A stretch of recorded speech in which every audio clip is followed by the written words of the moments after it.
Mga kapuso, into healthy living ba mo? O dili ba kaha, miyembro sab mo sa mga hashtag Proud Plantito o Proud Plantita? This morning magod ato makauban ako sa katagumenya kinsa nahilig sa pagpananom sa ilahang tugkaran, inaagi sa ginatawag nga hydroponics gardening. Ug iyahan na sab nga natagamtaman og hinahinay ang pag-asenso inaagi sa pag-offer niya og healthy salad dishes. Ato makauban si Dayan Arbuso, gikan Tagum City, Davao del Norte. Miss Dayan, good morning ug welcome sa At Home with GMA Regional TV. Kamusta ka? Okay lang po. Good morning po sa tanan sa puso. Salamat kayo sa pag-invite sa ako din sa inyong mga segment.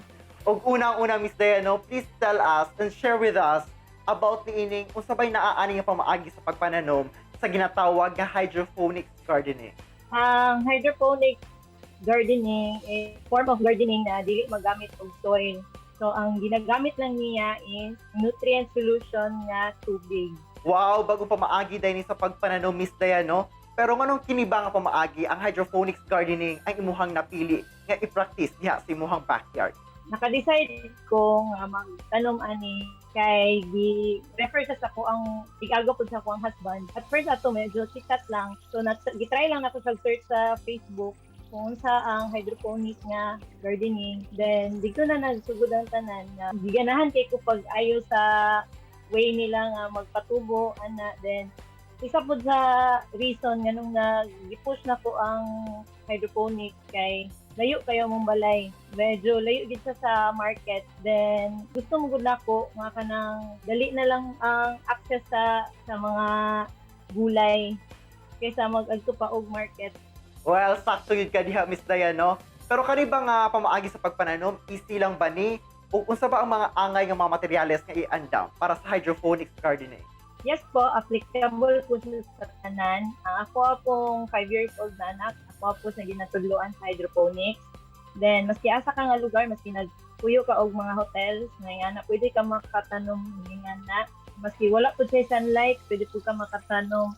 Ang tawag po ana is indoor nga hydroponics. Ang imuha lang kailangan is una ay container. Pwede ka mo gamit yung maski unsa nga container. Pwede yung mga plastic container as long as food grade siya. Second is medium grower. Ang medium grower is muna siya ang hold sa plant o sa roots para mutubo tong hydroponically. Ang akong ginagamit na medium grower, daghan klase-klase. Ang uban mahal kayo kung mutanaw ka sa market. Pero akong ginagamit is sponge lang po. So kanang sponge is barato lang na siya, 5 pesos lang na siya. So ikat pagid na ko na siya into 4. So mas makasave jud ka. Sunod nga kinahanglanon is seeds. Then ang ikapat is ang tubig. Then ang last is ang nutrient solution. So muna na siya, pwede na ka makatanom po ana. Miss Dayan, compared sa traditional nga pamaagi sa pagpananom, nabay kalahian sa lasa o kalidad sa gulay inaagi sa kining hydroponics gardening during our harvest na sa mga gulay? Ang difference nga ako ang napansin compared sa soil kay mas crunchy ang crops compared sa soil. Then mas healthy po siya kay layo sa mga harmful na chemical nga present ang soil. Mas gwapo yung tubo, mas dagko siya.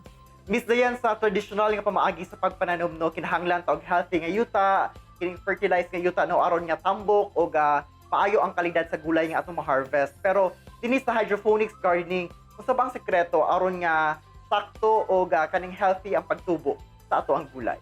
Ang sikreto para nindot gud ang kay imong nutrient solution. Dapat gwapo gud imong nutrient solution o gwapo gud ang airflow pod sa imong kamnanan. Siyempre, ang pinaka-importante dapat nagid ato ang adlaw. Gwapo gud ang tubo niya kay ang sa hydroponics man good kay ang ang solution niya nanatanan dito ang nutrients na kinahanglanon gud sa tanom compared sa soil nga gardening po. Well, great to know that, Miss Dayan, Og among nasayran nga kini mga hinarvest nimo gikan sa hydroponics gardening, most of nga mga gulay ang inyong gina-serve sa inyong restaurant. Unsa ba nga mga healthy dishes, Miss Dayan? So tungod sa ko ang mag-hydroponics, naka-decide ko nga mamaligya. So karon na tukod ko ang kaugalingong store nga ginadayo pud sa ug daghan pud nga giganahan sa among salad. So daghan ni gina-offer gikan sa rolls, sa sandwiches, sa burgers, mga chips pod, o daghan pang mga salad. Wow, na-excite na hinuon ko no nga makatilaw sa imong mga healthy salad ug uban pang mga healthy dishes. Diha, Miss Dayan, unta puhon-puhon makalaag ko diha. Thank you so much for sharing your time with us this morning, Miss Dayan, ug amping always. Salamat kay mga kapuso ug maayong buntag. Kini ang At Home with GMA Regional TV.